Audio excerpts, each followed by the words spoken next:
ही एकाग्र करने के उपाय।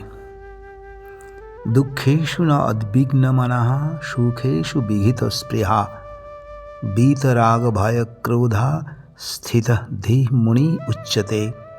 अर्थात दुखों की प्राप्ति से जिसका मन में उद्वेग नहीं होता और सुख में जिसके मन में स्पृहा नहीं होती, जो राग भय और क्रोध से सर्वथा रहित हो गया, उसको मननशील व्यक्ति स्थिर बुद्धि कहा जाता है।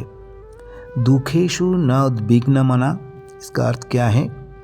कर्तव्य करते हुए दूसरे के हित में काम करते समय कोई बाधा, निंदा, अपमान, फल प्राप्ति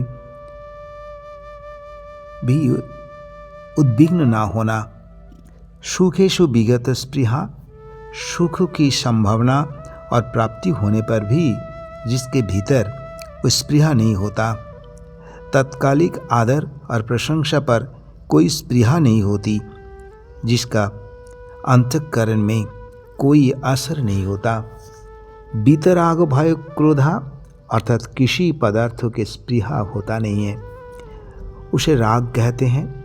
पदार्थ नहीं मिलने का जो विघ्न आता है उसे भय, और वह व्यक्ति जब निर्बल होता है तो उसमें डर पैदा होता है।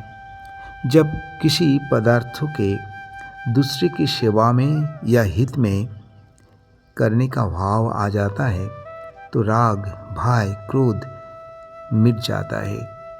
राग या आसक्ति का कोई रूप होते हैं, जैसे वासना। अंतःकरण में छिपा हुआ राग को वासना कहते हैं।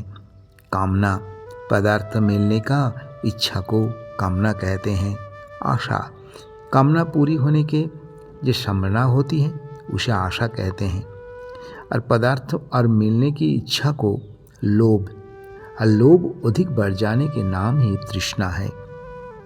तो फिर भी कहते हैं, या सर्वत्र नाभिस्नेह तत् तत् प्राप्य शुभाशुभम न अभिनंदति न देष्टि तस्य प्रज्ञा प्रतिष्ठिता।